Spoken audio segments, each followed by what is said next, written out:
This is Kelso Sturgeon. Welcome to another day of my College of Advanced Sports Handicapping. It's Tuesday. I'll be right back here on Thursday morning with a new report that will give you a little advanced insight into the weekend, which is something we also hope to do today. Now, I'll confess I'm coming off a very bad week in football, but I'll bounce right back. I've always contended if you keep doing the right things over and over again, you win. And I know what I'm doing, and I do keep doing the right things over and over again. Now let me give you this week's special game schedule before we get into some of the handicapping things that I believe can help you. Thursday night, a 100-unit play on the San Diego State at Air Force game. Giant rivalry, and I've got a very, very strong opinion on this game. Friday, a 10-unit play on Hawaii and San Jose State. Two quarterbacks at the top of their game. Very interesting. The numbers very interesting, but I intend to win this bankroll builder also. On Saturday, a 200-unit college blowout game, a game that absolutely should just crush the number. I'm looking for about a 50-point win, and I mean just that. So on Saturday, a special 200-unit college blowout game. Also on Saturday, a 50-unit college game of the week, plus three marquee television games, Arizona State at Oregon, Michigan State, and Florida at Auburn. On Sunday, another 50-unit NFL game of the week, 4-1-1 with my last 50-unit NFL plays. Now, all of these games and all of my services available on this site are toll-free at 1-800-755-2255. The price is always right, and I do take all major credit cards. Now, you know, we've reached a point in the season, the college season, where I've alluded to this before, but I want to specifically say it right now. There are only 10 remaining teams that really can win the national championship. They are power football teams. They are going to get better as other teams start to decline a little bit. These teams are loaded to the gills. Primetime players at the skill positions. Primetime players 1, 2, 3 deep on the depth chart. And when it's all said and done, 2 of these 10 teams will play for the national championship. Now let me list them for you right now, and you can start paying attention to them.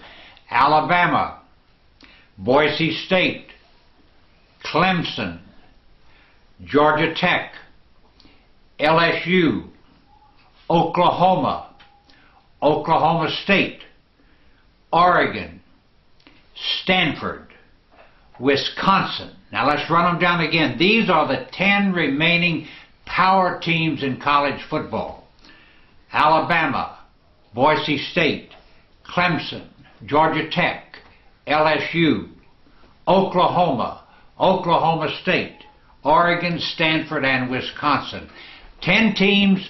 2 of these 10 teams will play for the national championship. You can take it to the bank. There's a lot of other good teams out there, Michigan, Kansas State, etc., but they simply don't have the quality depth, 1, 2, 3 on the depth chart, to go the distance. And I say that with all due respect. They're very good teams, as are some others. Now, I'd like to talk a little bit about the early Steam plays this week. Steam went 8-4 in football last week, and it's kind of fascinating. 5 of the 8 Steam games ended up being blowout winners. Kind of an interesting thing. Now, we've had 8 Steam plays already this week. Let's start with those that were made yesterday. Kent State plus the 5 over Miami of Ohio. That game is now plus 3.5. Florida State minus the 11 over Duke. That game is now minus 13. Maryland plus the 8.5 over Clemson. That game is now plus 7.5. And then SMU minus 2 over Central Florida. That game is now 3.5. Now keep in mind that, for instance, let's take the SMU Central Florida game. Keep in mind when I say SMU minus 2, that's the number at which the wise guys got down. The 3.5 the game is now is the number you and I'll have to deal with if we decide to use these games. Now today already, here's what's happened. Michigan, a Steam play on Michigan plus the 3 over Michigan State. That number is now down to a plus 2. We have the Miami Dolphins +8 over the New York Jets. That number is down to a +7. Virginia, +8 over Georgia Tech. That number is now a +7. And then a very interesting move, back to 2-point move here. The Philadelphia Eagles, +1 over the Washington Redskins. The Eagles are now a -1, which is a 2-point shift in the numbers there. So once again, just remember, the number that these teams got down at is a better number than you and I'll get if we decide to follow them. And once again, Steam, 8-2. I beg your pardon, 8-4 this past weekend. Now let's talk a little bit about the colleges. We'll get more into the NFL on Thursday. You know, Tennessee is really crippled for its game this Saturday against LSU. Will be without its starting quarterback Tyler Bray and its starting running back Tyrone Poole. Now there's some who say these guys have some chance to play, but in dealing with the thing on a more personal basis and speaking to people, neither Bray nor Poole will play, period. So that makes matters a little more difficult against an LSU team that only gives up 254 yards a game. Florida State will have starting quarterback E.J. Manuel back this week for its game against Duke.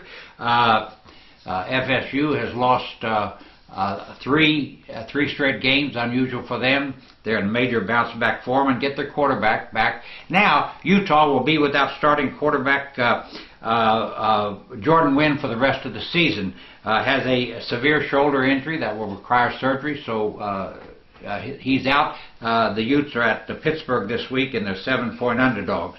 Ohio State gets its starting running back, Dan Herron, back from suspension. He hasn't played at all this season. He comes back for that game against Illinois. Also, I'm personally declaring Kansas a team non-competitive because of its defense. It's just impossible to believe that a defense can be this bad. The defense at Kansas, giving up 49 points and 556 yards a game.